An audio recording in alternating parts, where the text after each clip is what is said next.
Michael here today for another video. Before we begin, please go subscribe to my channel and leave a like before we begin. So, let's look into this matchup, and I'm not going to get really into predictions. It's just, if the Bears want to win against the Packers, which is a playoff scenario,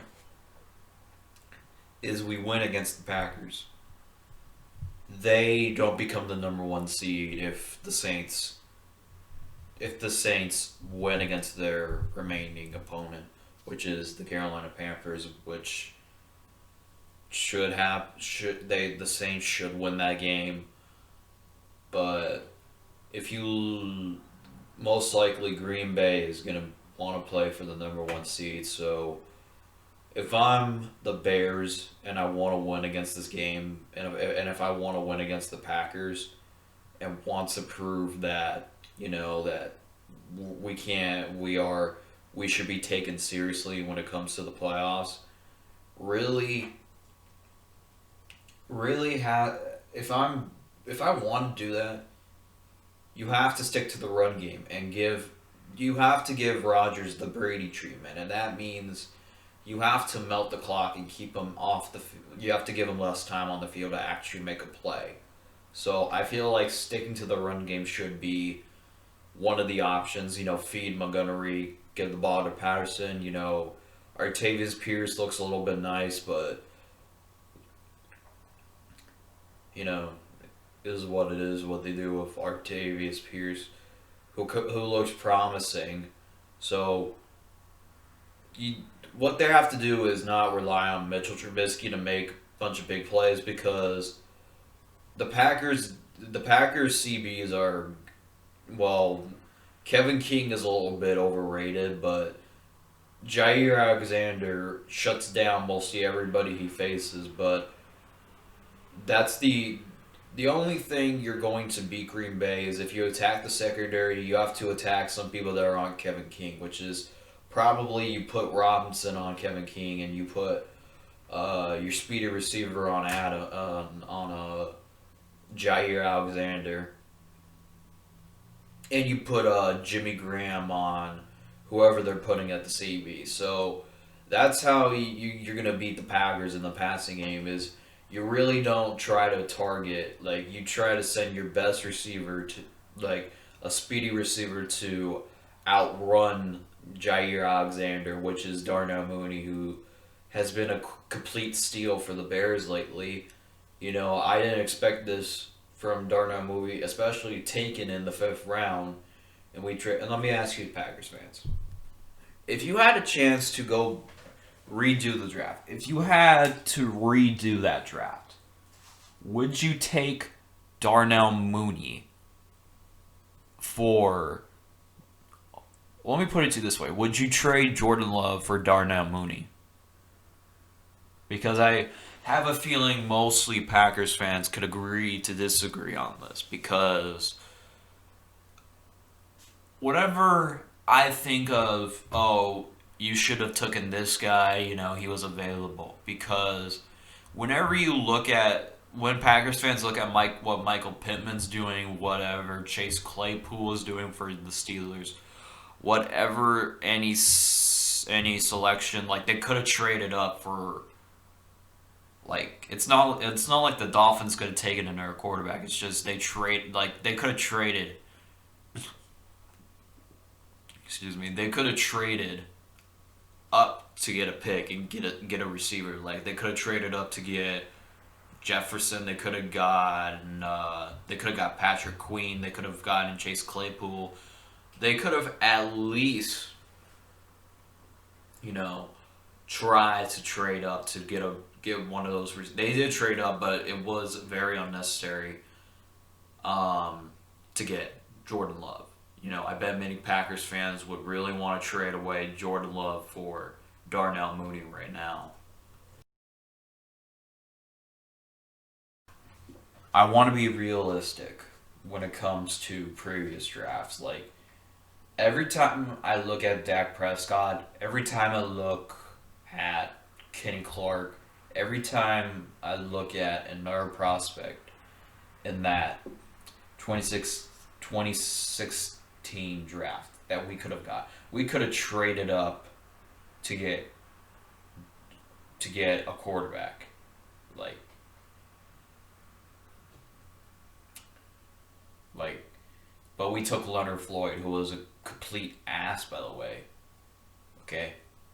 But can we all agree that, you know, whenever, because I already feel the pain right now of taking Leonard Floyd over, lots of Cowboys fans will say this, okay? We take Dak Prescott. Obviously, he doesn't do stuff his first year because I think the only decent weapon we had that year was probably Alshon Jeffrey. Okay, we had Jeffrey that year. He might have been okay with Jeffrey. And my only question is, we bring him in next year where he doesn't have any weapons. But then we bring him in. We bring Dak into 2018 with Robinson. We bring him in with Miller. We bring him in with Burton and Adam Shaheen, who can stay healthy and catch by then. We get Taylor Gabriel, who was healthy most of the time. So I'm trying to think about, and we had Joshua Bellamy, who was a complete stud for us. So we get Dak Prescott in there. You think he wouldn't be balling right now? I mean, just being realistic, because the only thing I want the media to do is, you know, in 2017, if Mahomes didn't become a superstar, they probably would say we only passed on to Deshaun Watson. So that's my whole thing with this draft situation. So because of the Packers, you know, your quarterback is playing an MVP level. But here's the thing. I told you many times in my past videos, Aaron Rodgers should have 3 MVPs, but one of them they decided to give it to Matt Ryan. Okay, here's how the MVP race is going to be very tricky. Because they're going to make Mahomes look like the next Tom Brady. So just don't be surprised if they give Mahomes the MVP. Because coming into the season, Mahomes is one loss away from being undefeated, and you know that was a fluke game against the Las Vegas Raiders. So that's my whole thing. He beat Tom Brady. He beat Drew Brees. He beat Justin Herbert. He beat Derek Carr when they were good, and he's beaten these teams that are good. But only Green Bay, impressive win, was against New Orleans, and maybe Tennessee if you wanna put it there. But that's my whole thing with the Titans is they're trying to build around a running back, which isn't going to help them. Okay, that's my whole thing with this whole MVP race is because, you know, Rodgers has 40 touchdowns or 43. Someone gotta remind me of that, but there's a chance that he could get to 50 if he goes absolute monster on the Bears. But here's what you got on the other side of the battlefield. You have a pissed off Mitchell Trubisky because his coach decided to bench him when he was undefeated. And on the other hand, you got another pissed off quarterback because his team decided to trade up to get a quarterback after a 13-3 season. So you got 2 pissed off quarterbacks. But another thing is, I don't think Green Bay is good enough to go to the Super Bowl because we all saw what happened against Tampa Bay.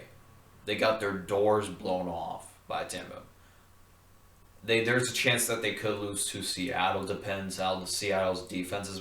They've been coming back strong, but that's against horrible offenses. But let's see what happens. You know, they could lose.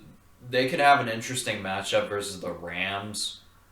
You know, if we win and the Rams win, there is a possible chance Green Bay could face the Rams if the Seattle Seahawks were to win that match.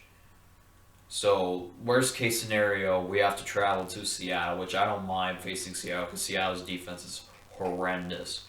But that's, you know, I don't think Green Bay is going to last long in the playoffs until they prove me otherwise because, I've seen many times they look good in the postseason, but then when it comes to the playoffs, they decide to not show up, if you know what I mean. Uh, so anyway, I'm not gonna get into predictions. I'm just gonna leave that for a different video. So anyway, that's all. Please go subscribe. As always, my name is Michael, and I approve this message.